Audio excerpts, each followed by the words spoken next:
حوالے سے کہ اس میں شارٹ کویسچن اور ایم سی کیوز کس ٹائپ کے ہو سکتے ہیں وہ ڈسکس کریں گے، سوالات ملاحظہ کریں، اور پہلے ارکان اسلام کی ڈیفینیشن سن لیں کہ وہ بنیادی اصول اور اعمال جس پر اسلام کی پوری عمارت کھڑی ہے اس کو ارکان اسلام کہتے ہیں۔ ان میں پہلا ہے کلمہ شہادت۔ اس کے کتنے اجزاء ہیں یہ سوال آپ کو آ سکتا ہے شارٹ کویسچن میں۔ کفر و شرک سے نجات مل جاتی ہے اس کلمے کو پڑھنے سے، اسی طرح حقیقی گواہی سے کیا مراد ہے، اور کلمہ شہادت کا ترجمہ بھی آپ کو آ سکتا ہے اور آراب کے ساتھ لکھنا بھی آ سکتا ہے۔ دوسرا رکن ہے اسلام کا نماز۔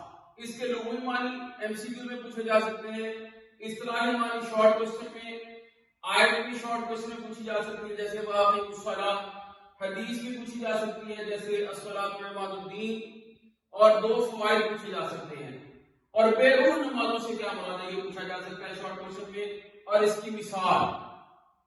تیسرا رکن ہے روزہ۔ روزے کے لغوی معنی، اصطلاحی معنی، آیت ہے تو آیت پوچھی جا سکتی ہے، بڑی مشہور آیت ہے کہ اے ایمان والو تم پر روزے فرض کر دیے گئے۔ حدیث بھی پوچھی جا سکتی ہے، دو فوائد پوچھے جا سکتے ہیں، اور بے اثر روزے کون سے ہوتے ہیں یہ بھی آپ سے شارٹ کویسچن میں پوچھا جا سکتا ہے۔ چوتھا رکن ہے اسلام کا زکوٰۃ۔ زکوٰۃ کے لغوی معنی، اصطلاحی معنی، آیت، حدیث، فوائد، مصارف زکوٰۃ۔ آیت اس میں مصارف زکوٰۃ 8 ہیں جو سورہ توبہ کی آیت نمبر 60 کے مطابق ہے۔ اصول زکوٰۃ یا مسائل زکوٰۃ یہ بھی کوئی سے دو پوچھے جا سکتے ہیں۔ نصاب زکوٰۃ سے کیا مراد ہے، اور پانچواں رکن اسلام کا حج۔ اس کے لغوی معنی، اصطلاحی معنی، آیت کہ جو استطاعت رکھتے ہیں وہ حج کریں گے، حدیث بھی پوچھی جا سکتی ہے، حج کے فوائد اور حکمتیں کوئی سے دو فوائد پوچھے جا سکتے ہیں، اور مناسک حج جیسے احرام باندھنا، طواف کرنا، یہ کوئی سے دو آپ اس میں لکھ سکتے ہیں۔